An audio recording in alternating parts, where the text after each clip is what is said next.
Hello, welcome to a very exciting creature tutorial. In this tutorial, I'm going to teach you how to animate and set up a very advanced facial rig. This rig is going to have very fancy pseudo 3D head turning functionality like what you're seeing here on screen. So I'm going to show you how this animation was created, how the rig was set up, and what different special features of creature that we're employing. Things like animation controllers, the new region node execution graph, and physics motors. So let's get started with this tutorial because I'm sure you're very excited to learn about how to set up something like this. Okay, so let's get started and we're going to look at the meshing mode first. This tutorial assumes you already know the basics of meshing, rigging, and animating in Creature. If you don't, please watch the earlier tutorials on this channel to get you started. But I'm going to go through a couple of interesting notes or things you should be aware of when you're doing an advanced face rig.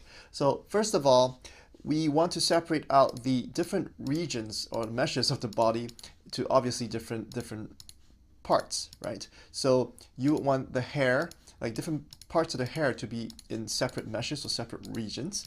You want the ear, if you want to animate it, into obviously a different mesh.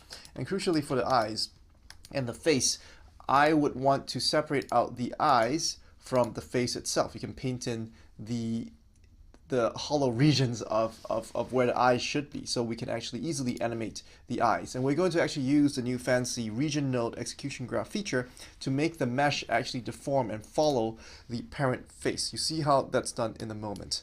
So this is the setup I suggest you do. You obviously, you're free to do whatever you want, but I suggest that you separate out the different portions that you want to animate so that you can do overlap, different kinds of overlap layers and stuff like that when we get to the actual animation. Right, now we're in the rigging mode, and as you can see, I've assembled up the character. So this is how it looks like, or she looks like. Now let's look at the bone setup.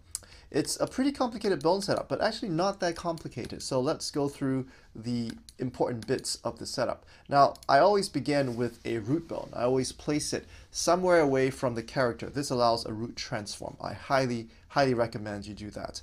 The root bone is typically placed far away from the character as just like a representation of a root transform. So you can easily move this character if you want that to happen for any kind of root animation. Now, the next thing you want to do is you probably want to have, let's start from here. You probably want to have bones that go up the spine and into the head. That's what I suggest you want to do. So this allows you to tilt the head forwards and backwards, and also tilt the spine forwards and backwards. You don't need that many bones, just like 4 bones is probably enough, because the rest of it can be taken care of by the mesh bone skinning, so it'll be very smooth. Now the hair, the parts of the hair are probably where most of the bones are going to lie, because you actually want the hair to deform properly. So typically I have chains of bones coming down, to represent deformation on different parts of the hair. And obviously the more bones you put, the more degrees of freedom the hair can actually deform. So you can see I have different chains, bone chains, that you can see here. Another bone chain here, another bone chain here, that basically is able to take care of the hair deformation, right? And that's really all it is. I also have bones along the ears. And then you go in there and you start weighing the different regions. And make sure you also assign using the affected regions. By clicking on the sum button, you can assign whichever regions you think should be affected by the different bones. Now this is all covered in the rigging tutorial on Creature, so please watch that before you again jump into an advanced face rig. But I'm just going through the basic concepts again so you're familiar with that, right? So make sure all your regions are properly weighted. Then when you're ready, you go to the test mode, and then you can basically test out to see if your deformations are reasonable or not. And if they aren't reasonable, you go back to the drawing board and you weigh them again, right? It's not that hard. And again, the different weighting tools in Creature actually allow you to get very smooth deformations very easily. If you use auto weighting mode, you can probably actually rig and weigh this character in literally like at most 5 minutes, you're done. So it doesn't take that long. Okay, so the rigging and meshing is pretty straightforward, but really, the core complexity, if you think of it, of animating a character like this is in the animation mode. So without further ado, let's talk about animation. Okay, so let's talk about animation, which is the moment you have been waiting for. Now, this animation over here is going to be a bit more involved, but don't worry, I'm going to go through the different important steps and important things you should take note of to animate a pseudo head-turning face rig. Now, I realize there's many things going in this animation, but let's start with the actual act of turning the face. Now, in order to do that, we're actually going to use mesh deformation tools to accomplish that. So click on the Regions tab, and now we're in the region mesh mode, where we can actually install mesh motors onto our regions. And this allows us to do a lot of very advanced things, including manipulating and pulling on various grid or polygonal points or triangulated surface points off your character mesh. Now, for the face, I've chosen to use the deform grid motor or the grid motor to actually deform the face. You can use other methods as well. Now, if you actually tessellated the face yourself with a custom polygonal mesh, I recommend you use the poly motor, because this allows you to directly pull on the polygonal points of your mesh. The grid motor, however, has other advantages, because the grid motor essentially overlays a smooth uniform grid on top of your original mesh, and this allows you to change different resolutions. So you can actually have or author your grid at a different resolution from your base mesh, and this brings with it certain advantages. So all the points in between the different grid points are actually smoothly interpolated across, so you get some really smooth results. Again, I'm not making the judgment or the decision for you, but in this case I've decided to use the grid motor because it's a bit easier to actually control.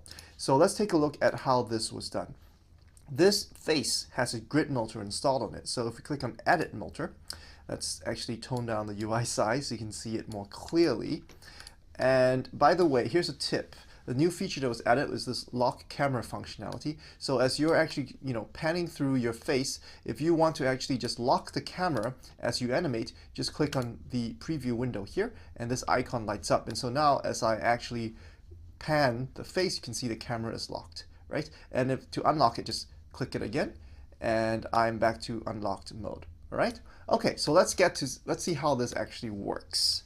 Now, the grid motor, or just like the polygonal mesh motor, allows you to directly pull on the points of the face. And as you can see, if I highlight certain points here, and if I actually pull on it, I'm actually deforming the face, right? You can see how that works. So the idea is we are actually going to key just three poses, one in the neutral pose. And if I go to the next key, as you can see, I've already keyed it. Let me step back. So if previous key, next key, this is the face sort of turning slightly to the character's left or my right, depending on where you are. So you basically come in here and you key or deform, just drag on the points to sort of fake a 3D head turning effect for a certain pose. So we're going to make three poses. So this is the first pose. The second pose, as you can see, I've keyed it like this. And then the third pose, it's the character turning to the other side. And this is the third pose. We just need three keys. That's all we're going to do. And you're going to see what we're going to do in a second. We're going to actually capture these three poses into an animation controller. And then we're actually going to do the real animation using the animation controller to drive these three poses. A very powerful functionality of Creature. So again, it's actually not that hard if you think of it. We just need, in this case, if I just want three poses for head turning, I'll just make the first one the default. The second one, I can make it slightly tilt to the right. You can just spend some time on it to sculpt that pose by pulling on the points. And the third one, I can make it turn to the left. Now, if I actually, let's see, if I actually step through, you can see as I step through the frames, I get a fake pseudo 3D head turning. Now, obviously, this can be improved a lot, but just I'm trying to illustrate the core idea to you. So that's what all you need to do. Now, okay, so we have these three poses. Now what? So click on Finish Editing. So that gives us three poses. The next thing you want to do is you want to also animate the eyes, right? So for the eyes, I too have chosen to use the grid mesh melter. So let's see what I've done. The eyes are really, really simple. Essentially, there's only 2 keyframes, right? So if I actually go back here, if I go back, right, I just step forwards, the eyes, there are only 2 keyframes. So one of them, the eyes are wide open, and the other one, the eyes are actually shut, closed, right? There's only 2 keyframes of the eyes that are going on. And again, I'm just going to use these 2 keyframes. I'm going to capture them into the animation controllers, and you see in a moment what we're going to do. And we're going to drive the entire face rig with this powerful new feature. Okay, so that's how we do the eyes. Again, super simple. Just slap on a mesh grid melter and just literally just pull the points in and compress the eyes. Super, super simple. Shouldn't take you too much time. So, okay, so we're finished with that. We're done with that. What's the next thing we need to do? Well, we actually want, if I step back, deselect stuff, like if I watch what happens as I move the face, right? Notice that the eyes are blinking, but it's really weird. They don't follow the face. They almost slide across the face. And that's just incorrect, right? That is really, really bizarre. The movement is just wrong.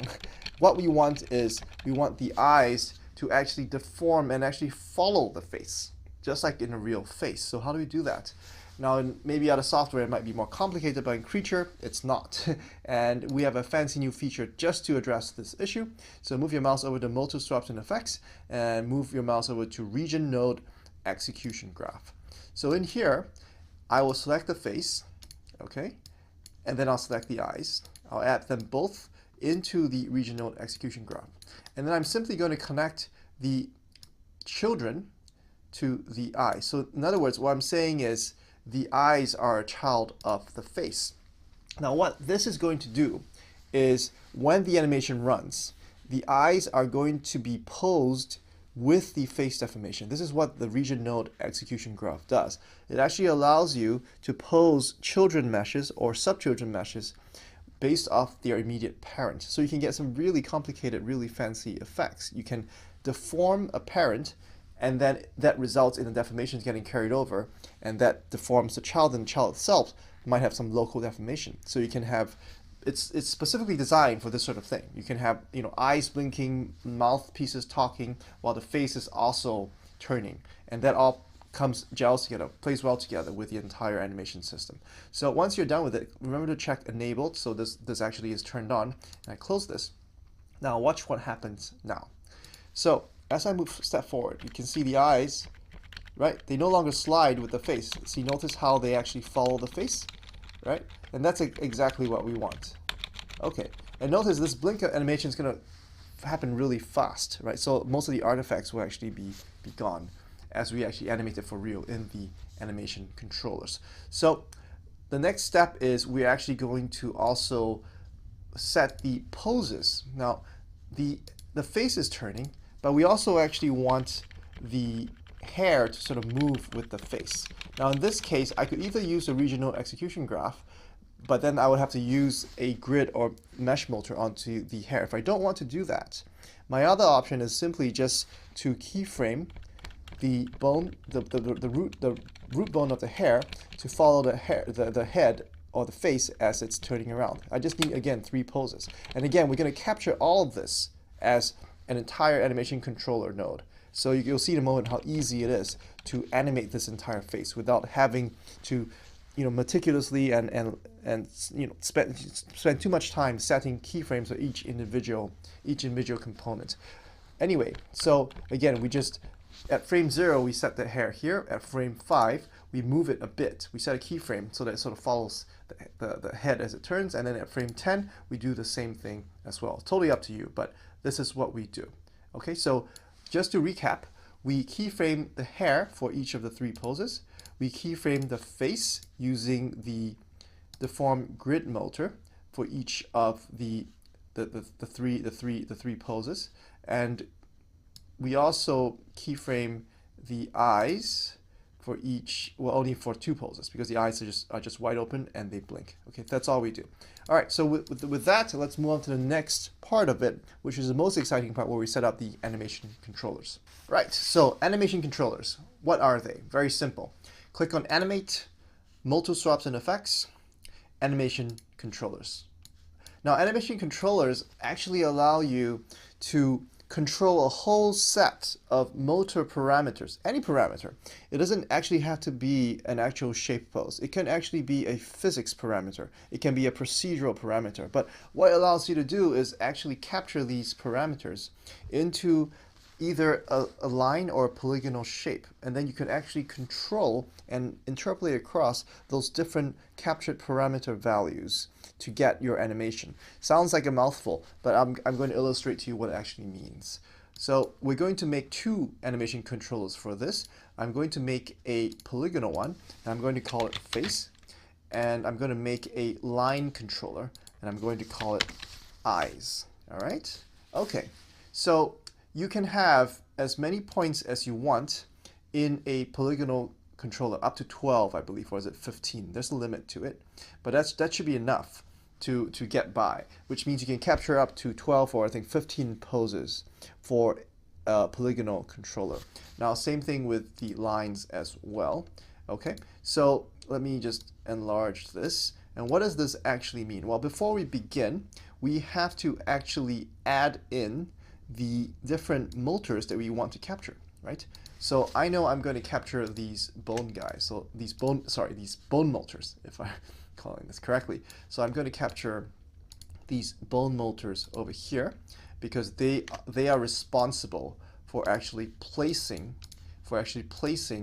the actual hair correctly for these three different poses, right? So I've captured the bone motors. Then I go to the mesh tab, and I am also going to capture the face as well, right? So what this does is I've essentially set up an animation controller for the face, for face turning, okay?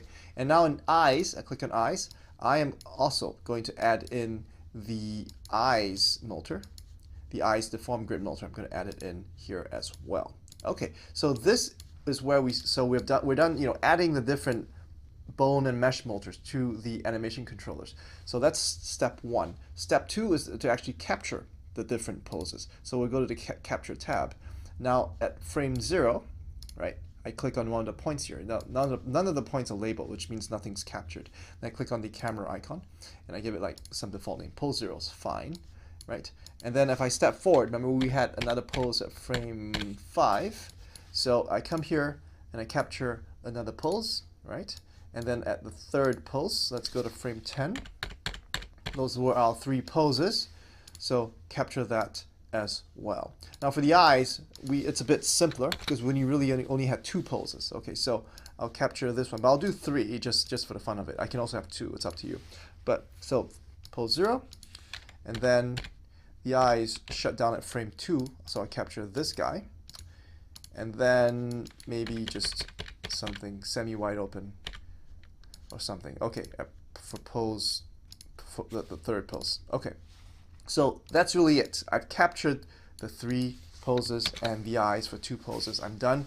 What do I do now? I can actually animate. So how do I animate? I go to Animate, the Animate tab, right? And if I actually drag the tab here so we can see it more clearly. Okay, so what you do is you just check the active flag, and this turns on the animation controllers. Similarly for the eyes, let's turn it on as well. And immediately you can see I'm at pose 1 of the eyes, so I'm shut down. So I'm going to move it to pose 0, and that should open my eyes. There you go. Pretty cool, huh? Okay, so now we can see how easy it is to actually animate this face rig. We no longer have to deal with the individual bones or individual meshes. We have captured all of them into this animation controller. So as I drag this point around, I'm actually changing or turning the face.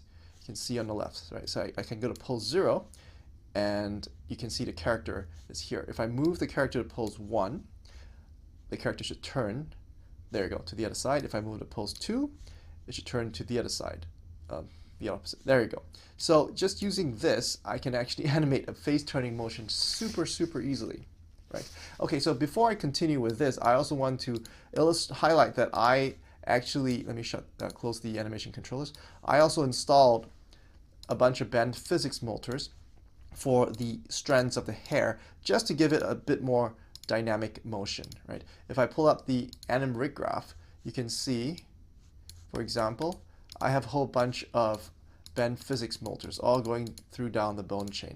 Now there's another tutorial, earlier tutorial that goes through physics, in particular how to use physics motors, and in particular how to animate hair and cloth and flesh with physics motors. I really highly recommend you watch the tutorial on secondary motion, but it's actually super simple. You just apply a bend physics to a chain of bones, like so, and then they'll dynamically just animate with a follow-through motion without you having to keyframe anything. So that will save you a lot of time and give you very realistic hair flowing motion as well. But back to animation controllers. Okay, so again, I'm going to select the face, and let's say I want the first frame to be at pose 0. Okay, that's our neutral pose, right? And then I am going to say, well, I'm going to go to frame, I don't know, 55, and I want to go to pose 1, right? So let's see what happens. So, oh, it's going a bit too fast. So as you can see we're just changing poses from pose 0 to pose 1. You can see the face. If I zoom in, you can actually see the face turning, right? And you can see in the animation controller's view, you can see this point moving along those two poses. That's a very simple example. Now, if I'm not happy here, I can just say delete this pose. I'll delete that keyframe. Let me delete that. Let me go to the next keyframe. If I want to stretch it out a bit, let's delete that keyframe there. Let's say I want to transition to that pose a bit longer. So maybe at frame 137. This time around, I want to make it in the middle of pose 2 and pose 1, right? So let's see what we get. So now you can see, right? You can actually see the face turning and also moving to that pose. And if I go to that keyframe again, I can change it to pose 1 and see what happens. It should turn a bit more, right? A more extreme form of it. Right, you can see the face turning. And again, remember, I can set this anywhere I want. It doesn't have to be on the sides of the polygon. It can be anywhere on a polygon. So I can literally place it somewhere in the middle, and it will just be a combination of the different shapes I want, right, using this tool. So you can see how powerful this is, right? You can see I've already animated a pseudo head turning effect just by keyframing the face animation controller point. Super powerful. Now, if you want to manipulate the timing and say, oh, I want the knots and splines, just click on knots and splines, and that from here you can see it adds the knots and splines data to the timeline, the animation data timeline sheet. So it gives you that, and you can also see the actual animated spline as well, right? So you can go do your follow through whatever timing you want. Okay, so that's the face. Now for the eyes. Again, same thing. Let's actually clear the sheet so it's cleaner. And at frame, let's say at frame 0, I'm here, right? So I can basically say, I'll set a keyframe there, and then at maybe frame, I don't know, frame 5, I'm going to shut the eyes, right? It goes there. Okay, and then maybe I'll open the eyes at frame 10. I'll go back to pose 0 as well. Let's see what happens. Okay, so character blinks, right? See that? Character's blinking. And again, I can add it to the knots and splines. So that's those are my frames of my eye blinking animation. I can probably paste that animation at some of the frame, like say frame 165. I'll paste it there. So I have 2 blinks. And you can see because of the region node graph, the eyes actually follow the eyes. There you go. Second blink just happened. Let's play that again. Pretty cool. Okay, because of the region node graph, the eyes actually follow the deformation of the face. And that's actually how you do fancy face setups. It's very powerful. Again, the other thing I also added, forgot to mention, is I added 2 force fields. So these are wind fields that are actually affecting the hair. Now again, there's another tutorial on wind fields, but essentially what happens is I've added 2 wind fields to blow the hair. So you can see as the character is turning her face, the physics are responding to the wind with a certain frequency, because I've set different procedural frequencies on the wind as well. And really, that's all it is to this tutorial. we've actually gone in and we have set up the different poses. We've captured them into animation controllers, and we are animating or keyframing the animation controllers to allow us to get this whole combination of complex motion. And so this is demonstrated in the actual example. The actual example showcases all of it. So you can see here, in fact, if I open up the animation controllers, you can see again I have two animation controllers set up, and we pull it to the side. But here, you'll be able to see, you can see how I'm animating, the face turning by keyframing the animation controller point. And then the character responds naturally to everything. The physics, everything just takes over, follows the face, the eyes follow the face because they're using the region node graph execution feature, and the eyes themselves also blink. So they deform with the face deformation is carried through to the eyes, and then they have their own eye blinking as well. The whole thing comes together in a very fancy, I think pretty cool, pretty advanced face rig, and actually not that difficult to set up. But you're doing some really complex stuff by harnessing the power that Creature lets you do. Like, this is a very complex piece of animation, but you can actually manage this complexity and get something out very quickly because you have something called animation controllers. A very powerful functionality of the Creature animation tool. So that's really all it is to this tutorial. I hope you enjoyed this tutorial. Oh, and of course you can export this character in the game engine, no problems, because it's just regular bone and mesh motors. So I hope again you enjoyed this tutorial. I think it was really fun to make this sample, and I think you hopefully gain some interesting insight on how to make a pseudo head-turning character. You can use this for visual novels, for any kind of cutscene, or for a game where you actually have characters presenting stuff on screen looking at the viewer, or just for maybe a simple short animated piece, like a media piece. So thanks for watching, and happy animating.